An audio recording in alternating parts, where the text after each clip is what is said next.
everybody, and welcome to the Lean Live series.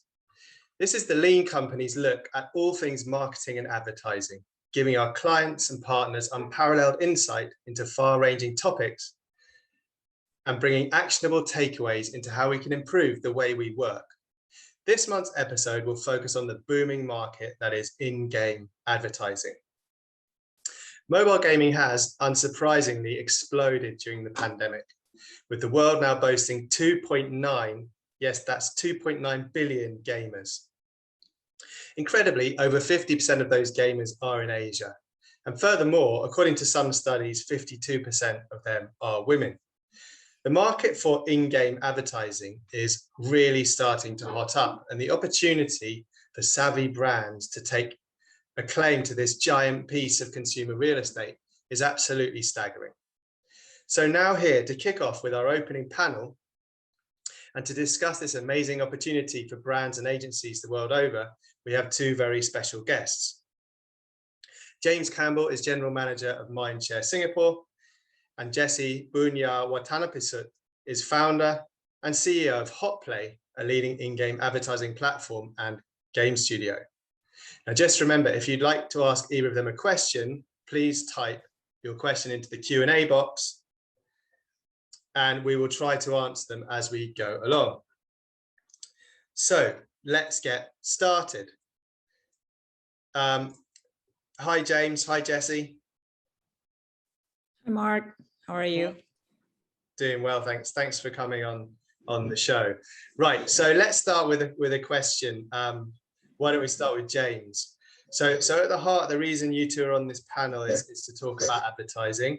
So James, you know, you've got a glittering career in advertising under your belt. Tell us about a memorable ad you've come across recently, and by extension, what makes a good ad?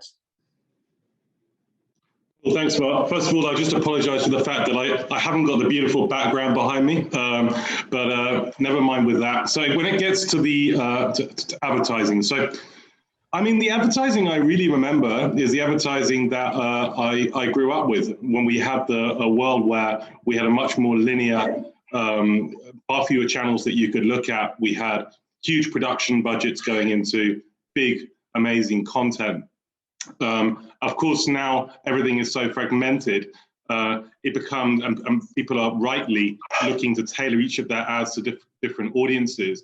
Getting that kind of production behind specific content or ads becomes increasingly challenging. So I think that we can all say that it's difficult to remember a wonderful banner ad or a wonderful search ad, but what we can remember is wonderful content and wonderful experiences. So I suppose if I was to say recently, you know, great work has been work which at least makes me interested and want to build my demand or understanding of a particular product.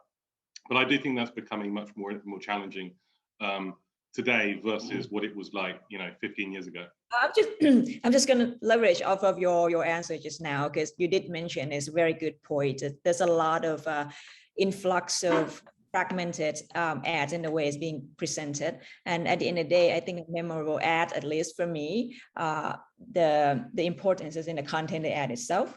And the one particular advertising that I found to be memorable, and I don't even eat burger, not really, is the advertising when McDonald's was doing this splash campaign back and forth with Burger King. And some of you obviously may have seen that ad where at first McDonald's come out with people driving on the road, and then they start seeing that, oh, there's a sign to go buy Burger King, and it's like 283 miles away, and then there's a next sign that say, oh, McDonald's only 5 kilometers away, trying to, you know, send a message that McDonald's is, you know, within your reach everywhere, right? And Burger King then come out with another advertising showing that people drive into McDonald's just to pick up coffee, and then they bother to go the distance of the 280 some miles just to go get the Burger Kings, right? So that kind of thing, it has this sense of humor and, you know, a little twist and turn that, you know, make people giggle and kind of what I like about it is the interaction between the brand, and that is what make it memorable to me, that it creates some sort of engaging, and the interaction that has been embedded within the content and advertising itself. Great. And I think both Burger King and McDonald's showed they had a sense of humor in that altercation, but they never managed to make the McWhopper, did they? Cool. All right, thank you. So, all right, how about this? Another question, like leading on to what consumers want, and what do you think today, today's consumers, I know it's a very broad question, but what do today's consumers value the most, and how does that apply to how brands should speak to them? Maybe Jessie, you could talk a little bit about that. Yeah, certainly. I do believe that what consumer value the most this day would be relevance. Something that they would certainly cares about, or the product that they already have in mind to look for. And as you can see why that's important, Google, Siri, and Alexa are all always listening to us, right? Just so that relevance is becoming more readily achieved. And as for ourselves, we also, deploy machine learning solutions as a matter of necessity to try to achieve the same relevance, because we know that it's important. And another thing would be, obviously, what I just mentioned is the sense of humor. People tend to want to see the ads, even if there's no relevance for the product or the service to them at all, just because the ad is funny. As long as there's a humor in there, regardless of what product it is, I will actually enjoy watching the ad and will remember it. Great. Okay, James, how about you? What do you think? That's that question. Yeah, I think it's again, building really on what Jessie says. I mean, we've known for a long time that for brands to thrive, they need to be both meaningful and differentiated. So meaningful is really a shorthand for saying relevant, I suppose. And there's lots of different dimensions to being relevant. What you want at a particular time is different, right? So depends where you are in that kind of journey. You don't really necessarily want to have a really massive brand experience when you're just trying to choose between something very functional. Equally, you don't want to be experiencing something very functional when you're looking for an experience. So what we try to do is to really work out what is the space of a particular person. I think calling them people is probably better than calling them consumers. Where are they in that journey? And then what are the ways that you can access them in a non-mechanical fashion to try to be as relevant as you can to them based on the moments and the situations that they're in. And that might be about being meaningful in culture. So it might be about having a sense of humor with McDonald's and Burger King, or it might be around a particular cultural event that's happening in a market, or it just might be at a moment of truth when they are searching for something on Google, making sure that you are there and your copy is being as relevant to what they need as possible. So it's a massive exercise, but essentially that is what marketing is. How do we make brands both meaningful and differentiated and relevant to consumers at the right point in time? Okay, good. So all right, now obviously we've all talked about almost nothing other than the pandemic for the past however many months and years, years and months, but obviously it's had a dramatic effect on how consumers interact with brands and consumer behavior in general. So a question for you, James, what have you seen the changes in consumer behavior because of the pandemic, and therefore how do brands interact with them with that being the case? I mean, it's like a kind of sledgehammer for the marketing industry in just so many different ways. So from a people perspective, first of all, everybody's been thrust together with their families in ways which we hadn't expected. And that changes subtly the culture of influence. So things like the role that kids play in decision-making has changed. The way that men and women, or husbands and wives, behave between each other and the different jobs that they do in and around the house and how they contribute to purchasing decisions. We've also seen that change that's come through in the data. So influence is a big area that's changed. I think that everybody, particularly in the early stage, I'm probably thinking last year, became very good at e-commerce, from be that just getting used to buying things online, perhaps for slightly older people, to those people, me included, who decided to tinker with trying to sell some guitars online, and got into the Alibaba system and the Shopee system and the Lazada system. All of these things are creating much more intergenerational connectedness and a comfort with technology. And in turn, what that means is that marketers, who are also people, are changing the way that they're viewing their marketing investment decisions, which means that there is increasingly less of an education job that needs to be done for marketers around the value of leaning into new platforms and technologies and experiences, and much more around showing them how to do it best and staying just 2 pages ahead of your clients on that. That's really the way I view it. Great.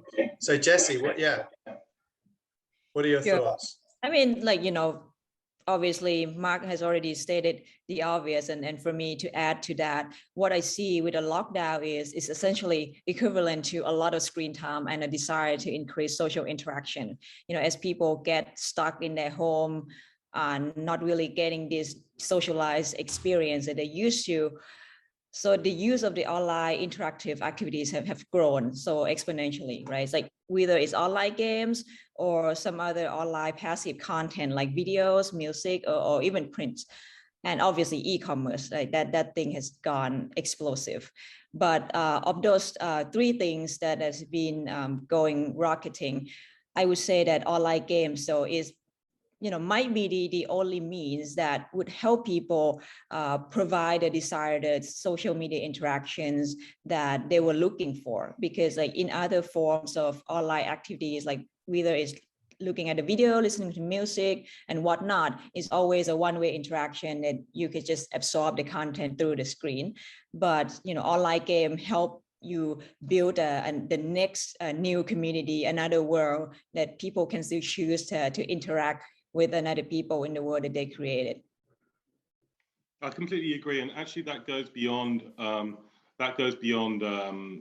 just I suppose interest groups. But I think that we've seen people playing games with their families much more, because it's a way particularly in areas where people might be living in different parts of the country or different parts of the world. It's something that you can actually do to interact beyond just a kind of a smile and wave, a Facebook Messenger call. So, that acceleration in the embedding of kind of gaming as a way to communicate with each other is just another thing which has been thrown out and accelerated by the pandemic. I'd like to just talk a bit more, because we're talking about all these new platforms, and then there seem to be more and more emerging platforms that coming out all the time. But the thing you mentioned, James, about, you just mentioned it in passing about how it's no longer a struggle to educate marketers in engaging with these new platforms. And obviously we're talking to Jessie, who obviously gaming is not a new platform, but in-game advertising is supposedly on the cusp of a big big acceleration in uptake. What kind of, could you give us a bit more flavor on what you actually do to educate marketers, who obviously lots of them are watching this? What do you do to educate them on engaging with a brand new platform that they haven't used before? Is that for me, or is that? Yeah, why not for you, James? Okay, I think that from a media agency perspective, the most important thing that you do is you have to look at the platform from so many different angles. So first of all, how is it? What is its role actually, and how can it play a role in either building brand affinity or building sales? So establishing that role and what it's good at is the first thing. But then how do you compare it? How do you make comparable benchmarks with other platforms to understand, you know, what is the scale that we're talking about here, what is the cost that we're talking about here, and you know, how is that going to help a brand meet their objectives? So from there, actually, very honestly, it comes down to with everything, not just gaming, but everything, having a really open mind and talking to people very, very, very collaboratively and connecting with as many people as we possibly can to understand how best to use and navigate the space, what opportunities are there for, you know, for a particular brand or you know, a group of brands, and then packaging that up in a way which is understandable for marketers and encapsulates the key information that they need to know. And we will always look to trial new platforms with our clients, because what we're trying to do is to build up diversity in their media plan to some degree, so that if one media you know, becomes extremely expensive or is you don't want to be just locked into Google and Facebook, because then, you know, prices go up. That's going to have a profound effect on their business. So it becomes, in the first instance, a kind of test and learn, but you need to ensure that you're giving enough budget to make sure that test is valid, and then continue to experiment until it's working for your, you know, for your client's objectives. So it's more of a process rather than you know, just sort of throwing it in there or sticking it on the plan because it's a, you know, it's a new technology or a new platform. Okay, well, Jessie, would you like to comment on that based on your experience? Obviously, your company is getting brands excited about this new platform. So how does what James says tally with your experience of educating these marketers? Sure, like obviously any new things, like trying to educate anything at all is always a process. It's not a one-time things, but the way that we try to also implement a platform just to make it easy for people is to bring about, you know, a lot of the interface or the expectation that they are already familiar with the tool set in the digital advertising world. And obviously there would be some new features or new offer that we differ and differentiate ourselves in the way that they can put the commercial content into this video game native content like none other ever been doing. So we have a team to try to help the client through that. And we have handbooks, all the information that we made available and try to make it easy.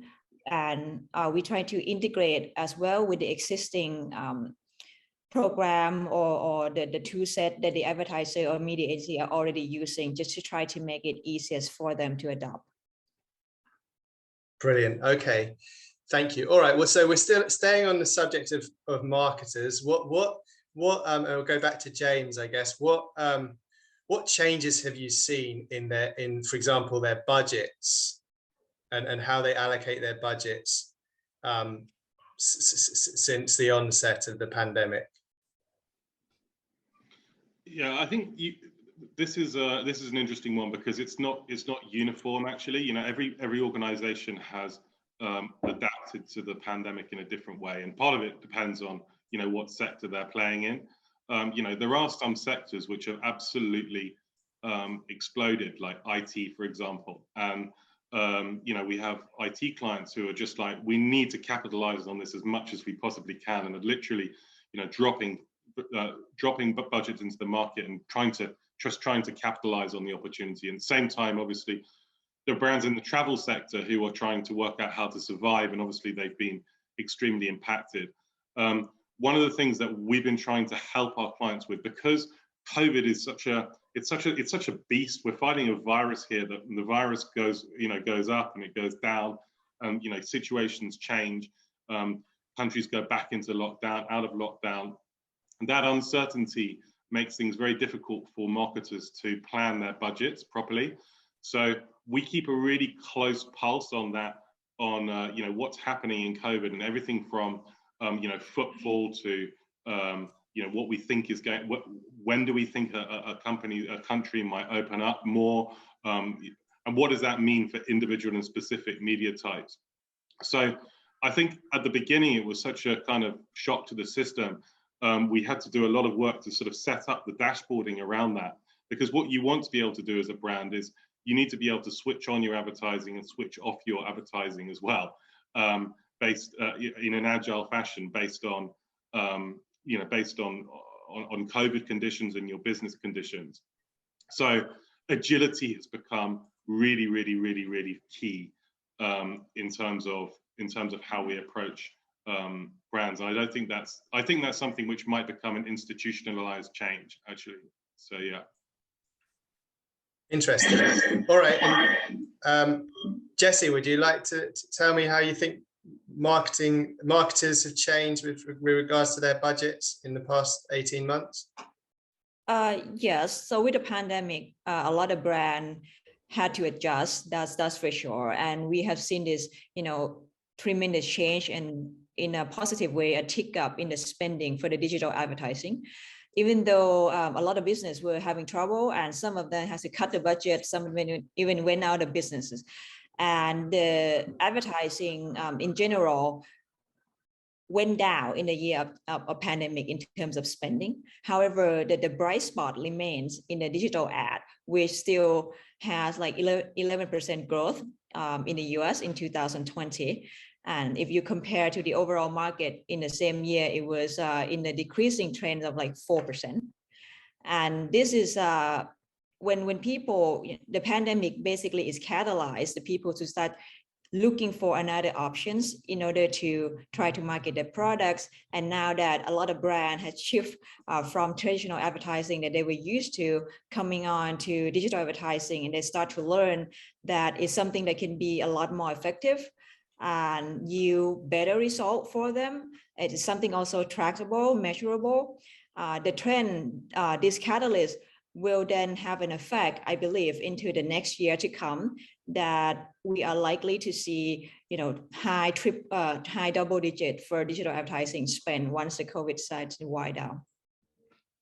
What's interesting as well is I think that going back to that non-uniform response, we've had severe recessions in the past, which have been kind of sledgehammers to the industry, and it's consistently been shown that advertisers who continue to invest in their brands during a recessionary period come out the other side of that a lot stronger.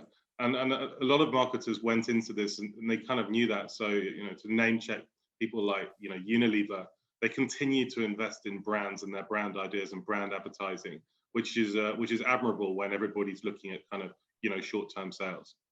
So I think advertisers still need to understand that they've got brands to maintain and kind of not chase everything down to last click. Okay. So I think we've got some time with Jessie after this, but we're kind of running slightly to the end of the panel. So I think I want to just change the focus slightly to the in-game advertising market. So the potential scale for this. Obviously, in-game advertising has been around for a very long time, but it's the effectiveness of it has always been a bit questionable. So I like to quote from an article I saw in the Drum, talking about one day, the market for in-game advertising will be the size of Facebook. What do you think about that, and what is the scope of this market that we're standing on here, Jessie? Okay. So I guess at the first blush, that's probably sound too optimistic to a lot of people. But if you really think about the size of advertising in general, the percentage of that huge number that is digital and the percentage of the digital is the in-game advertising. Because in reality, if you look at the number of users who are actively playing Facebook today, compare with number of gamers around the world, the number of gamers already exceed those who are Facebook subscriber. And if you really think about how we can insert native advertising content into this game content to put in front of these gamers, when you talk about native advertising, you can kind of imagine in the old day when you watch TV and you have advertising coming up in between the content. The average time of advertising versus content on average is about 20%. right? That's kind of the standard industry norm. So if you start thinking about utilizing 20% of the time people spend in the game with this tremendous amount of 2.9 billion gamers playing games around the world, that's a big pool of real estate, right? And advertising inventory that can turn into dollars amount. And if you look back, the last 15 months, all you can see is the number of people spending more time in the media, like online video gaming. Like last year, Newzoo was projecting that the game industry would hit $159 billion US, but because of the pandemic, the number turned out to be 179, which far exceed, the projections of the industry experts. And just couple that with the advertising form that we are trying to put into this content in a way that it doesn't disrupt these people entertainment moment. And this can go a long way if you look at the size, and it's not unreasonable at all to say that it will one day be bigger than Facebook. It could be a lot bigger than Facebook. Good point. James, what are you guys doing at Mindshare in this space, and what are you looking at, and how do you feel about this opportunity for your clients? Yeah, I mean, it's absolutely a huge opportunity, and we do continually partner with companies to allow them, obviously, to take advantage of this opportunity in game. It's exploding. I think that where the I guess the industry, or the gaming industry and the gaming in-game advertising industry need to get to, perhaps, and it's just a challenge really, is to see how they can kind of unify that proposition as an industry, because they are also competing against Facebook, who are obviously going in there with a very singular story.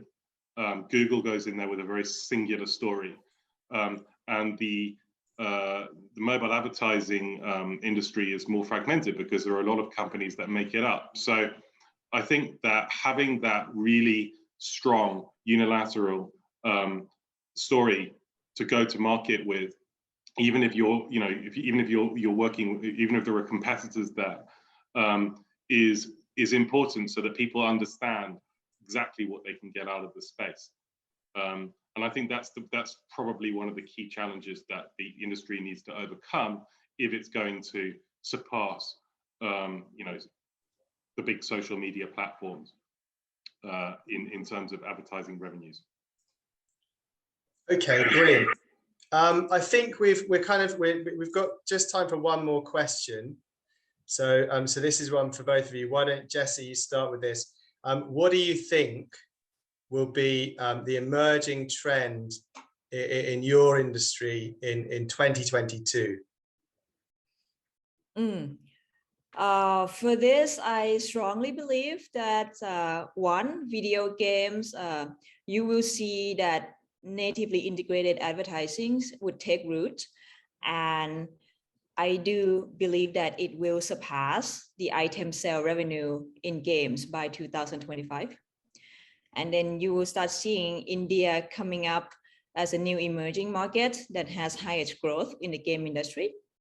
And the third one, I do believe that you will see blockchain technology enter the industry in anticipated ways that would impact the way advertising are being done, being tracked, and being audited, as well as the adoptions of the blockchain technology that make fungibility of the video game themselves change, and the game item, how it gets recognized, how it gets traded, how it gets transferred to gamers, and all the way up to using the technology to redefine the publishing business model itself.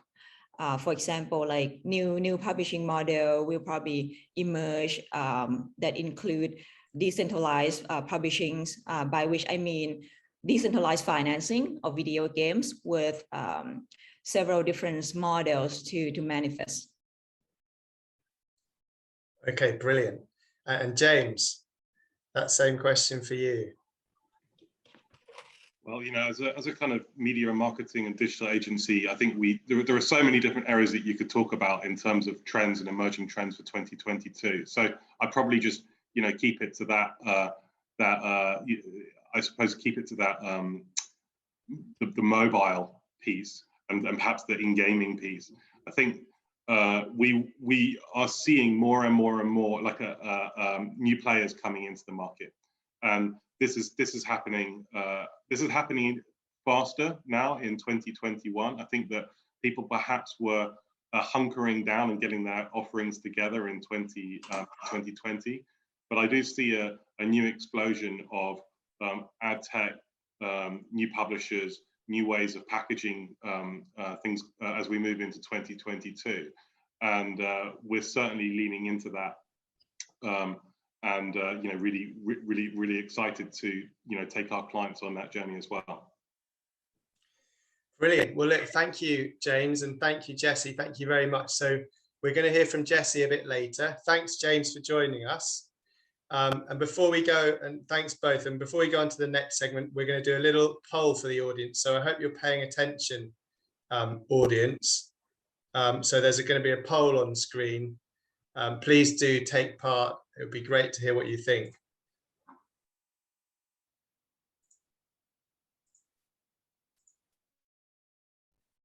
So with the poll, oh, we've got, yep, some answers coming in. The question is, what do you think of in-game ads?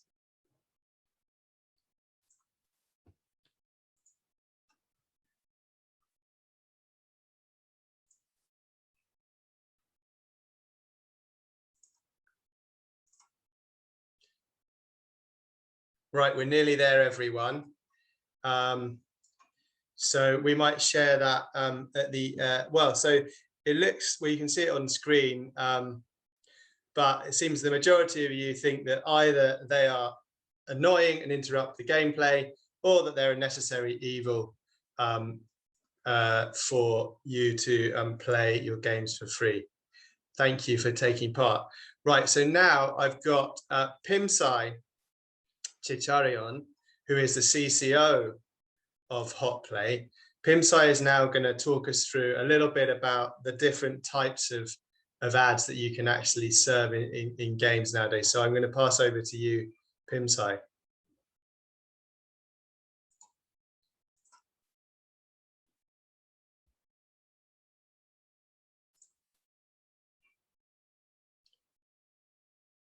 Hang on, Pimsai, you need to unmute. Right, sorry. Okay, over to you.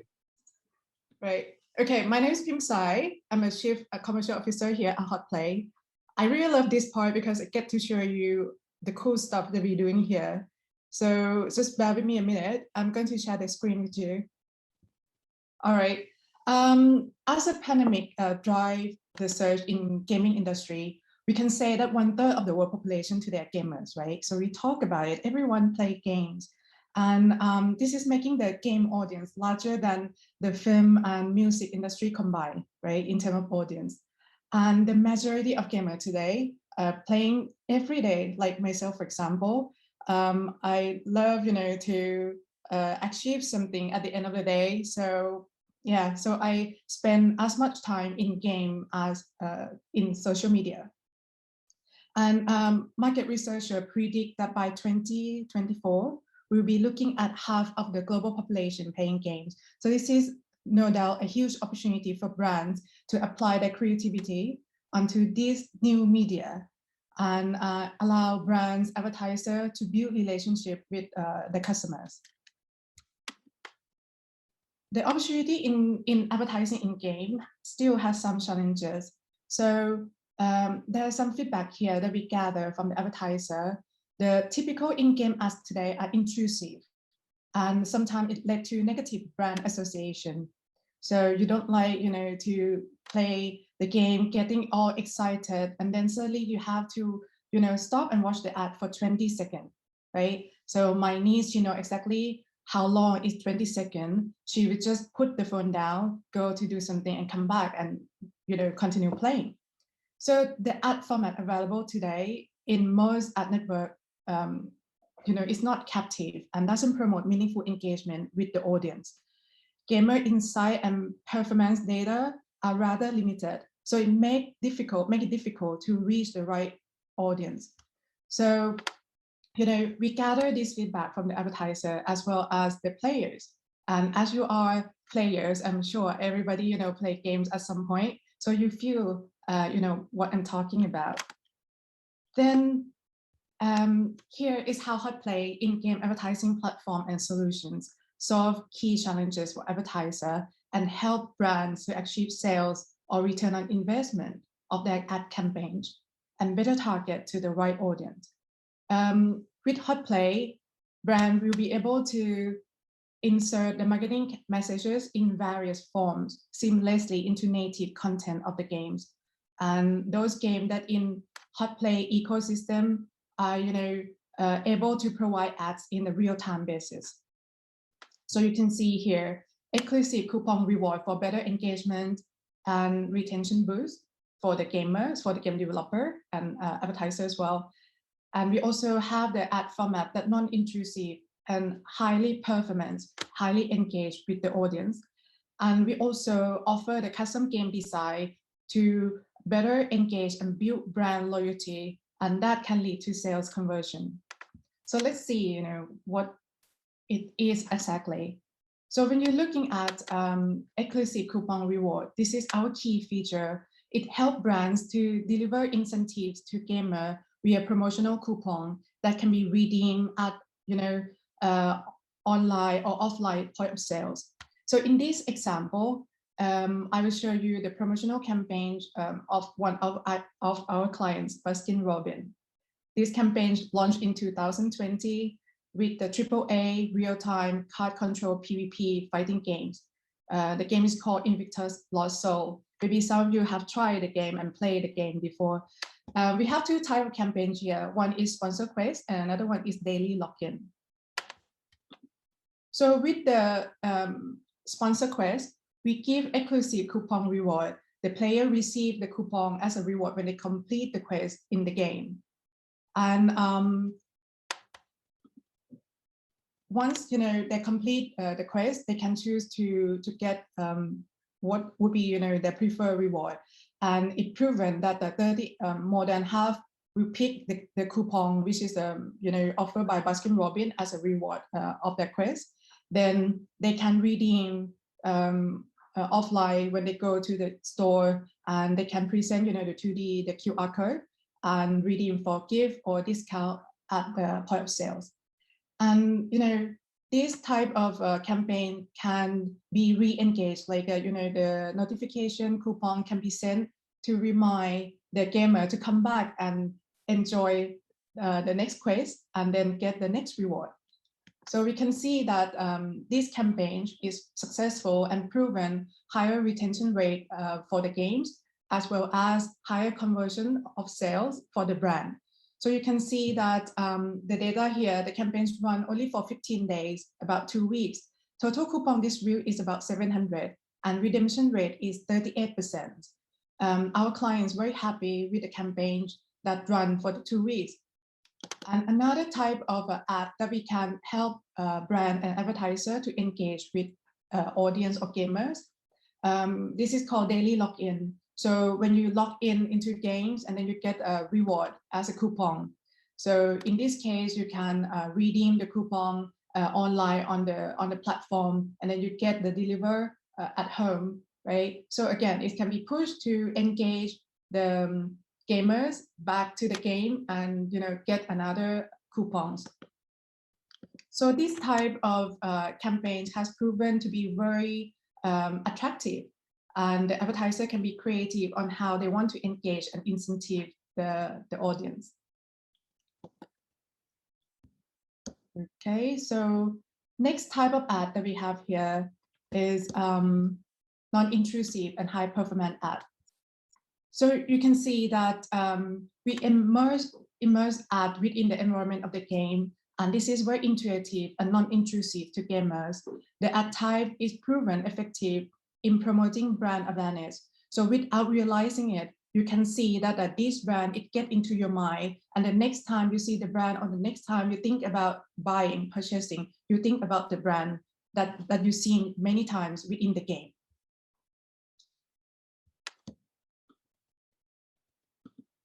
Okay, and this is another type of ad, which is a 3D dynamic ad. So these are examples of how HotPlay can transform the game asset to non-intrusive ad. And obviously this is fun and very positive association with the brand. When you're about, to in a danger or about to die, then you have a kit or you have a parachute from the brand. So intuitively, you start to have very good perception of the brand. And this is, very fun to create a campaign to engage with the gamers as well. So you can see that within the games, there can be different ad type that can be combined and used to promote your campaign. It can be, the interactive dynamic ads. It can be the impression ad, or it can be coupon ad. So these coupon ads really help to convert the sales and drive the traffic both online and offline for the brands.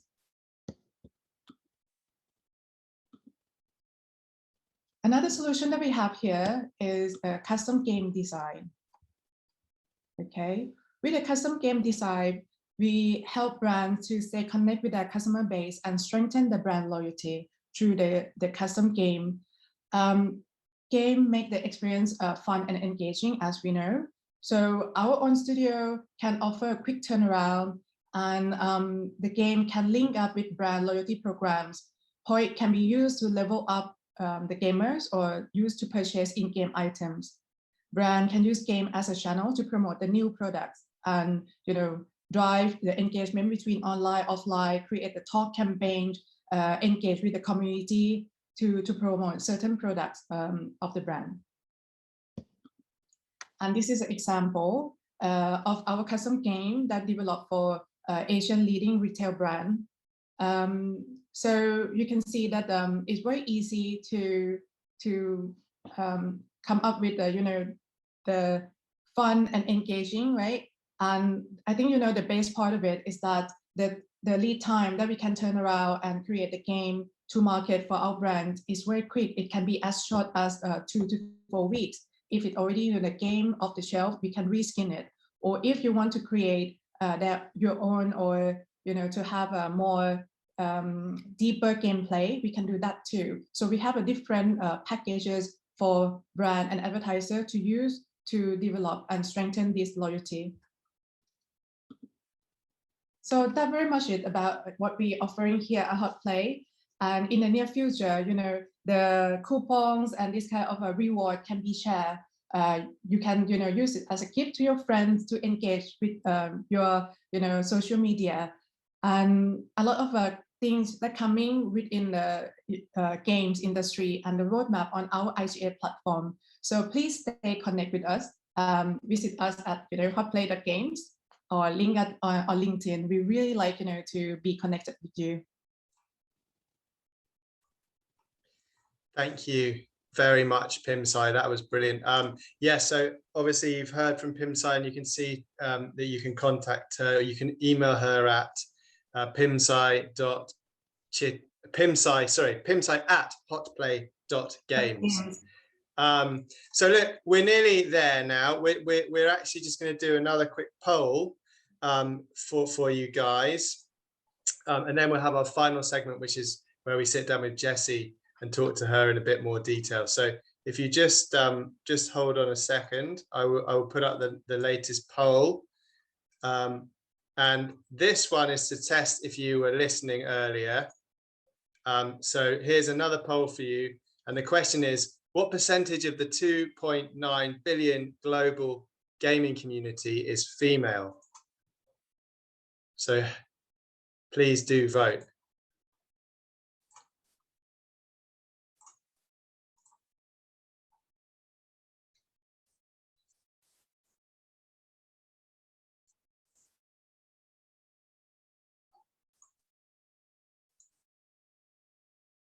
Okay, so everybody, it seems like most of you got that right. The answer, the recent study that came out saying that, oh, there's still a few people voting.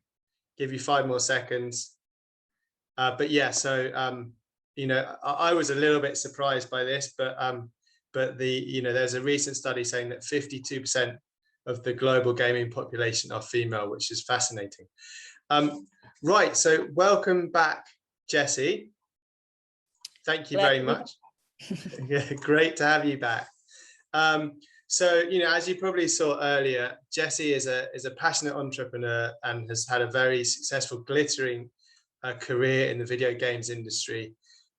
She co-founded Axion Games, which is now one of the leading AAA independent video game studios in China. And of course, she's the founder and CEO of HotPlay.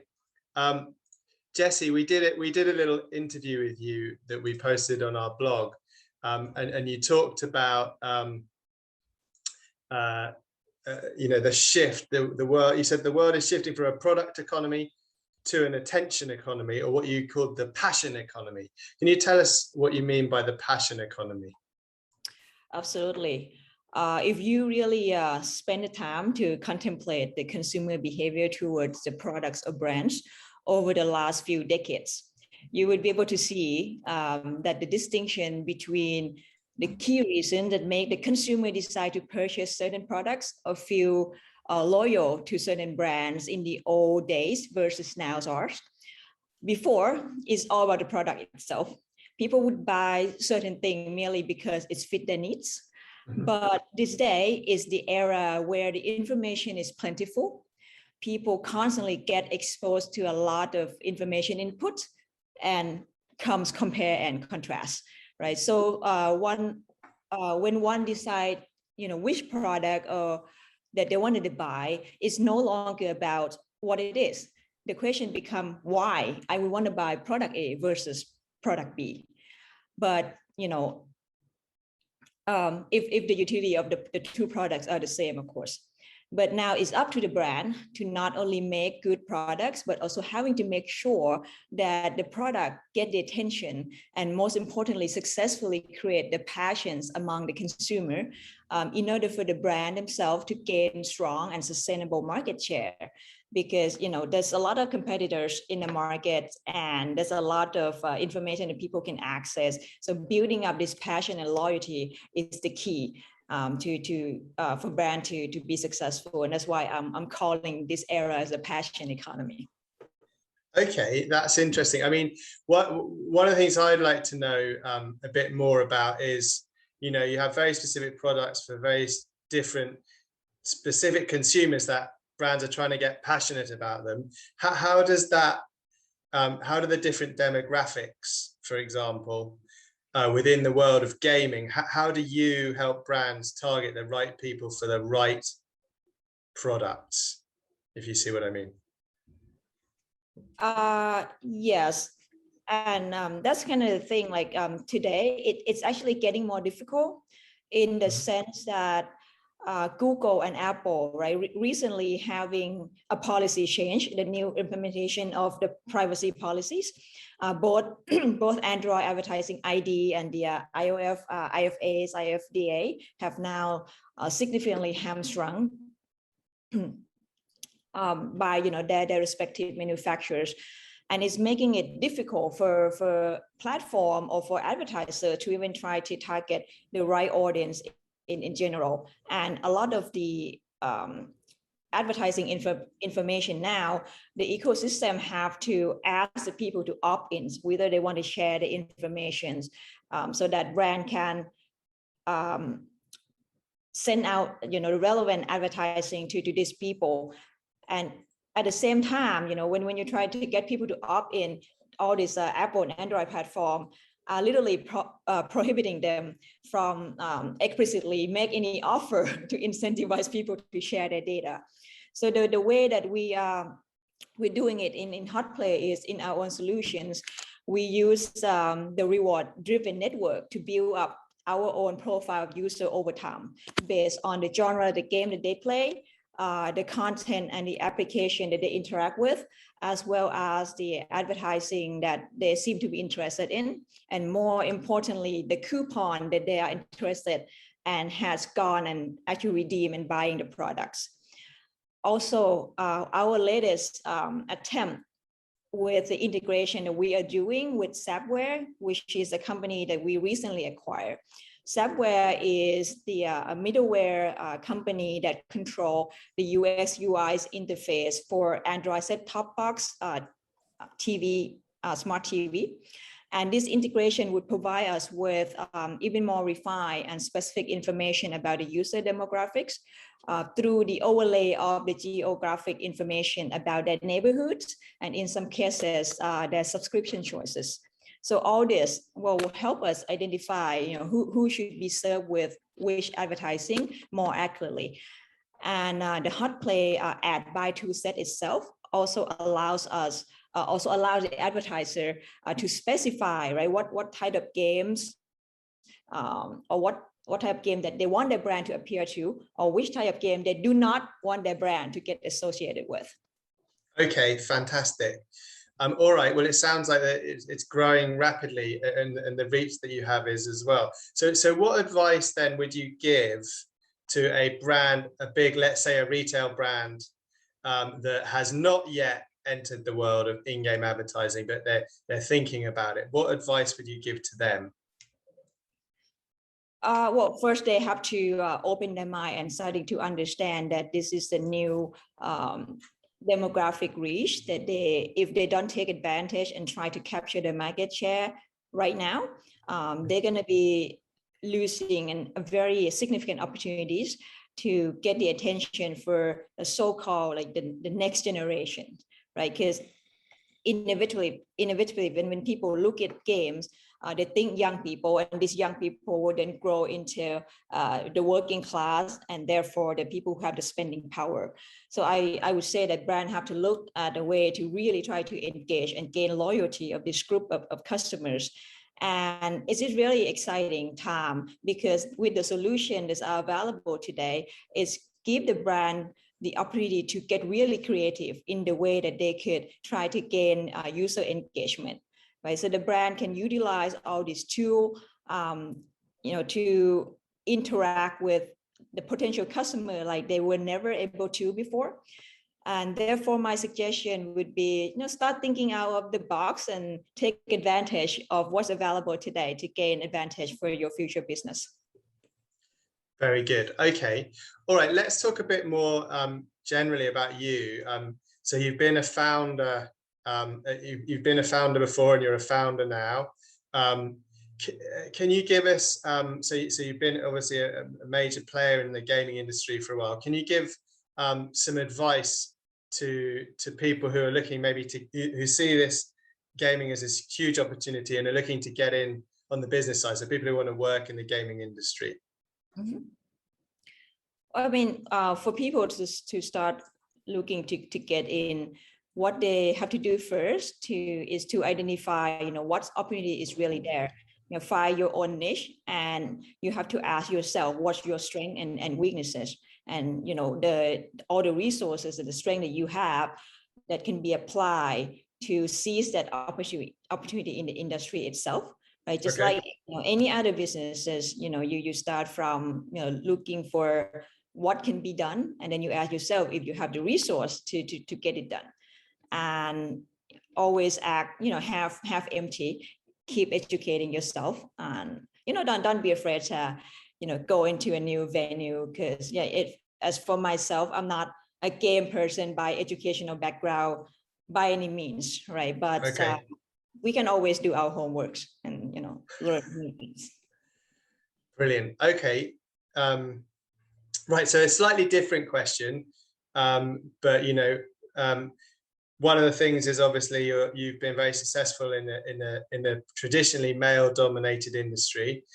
Can you tell us what kind of challenges you might have faced as being a woman and a founder in this industry? Yes, naturally, I'm met with always initial skepticism. And not only from being female, but in general, I'm a young female and looking a bit younger than my age. And you've been in Asian for a while, and you would know that Asian culture, seniority play a huge part when it's come to respect. Yeah. And either people would even choose to listen to you, right? And that's kind of the wall and the barrier that I always run into on any initial interactions. But I often overcome that pretty quickly, because when it comes to doing my work, as I said, I'm not shy about doing my homeworks. And when you do that, it comes across in the interaction and the conversation. People are generally open-minded enough to see and respect that once they are being demonstrated. Good stuff. Okay. All right, here's just an off-the-wall question. What would you be doing if you weren't being the CEO and founder of HotPlay? I would imagine I would be involved in venture capitals and merchant banking. I always wanted to, actually, but I got drawn into the gaming industry even before I graduated from college.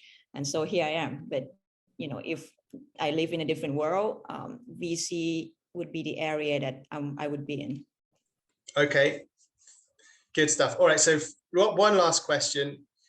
Where do you see, I mean, this is a huge question, but where do you see HotPlay in 5 years' time?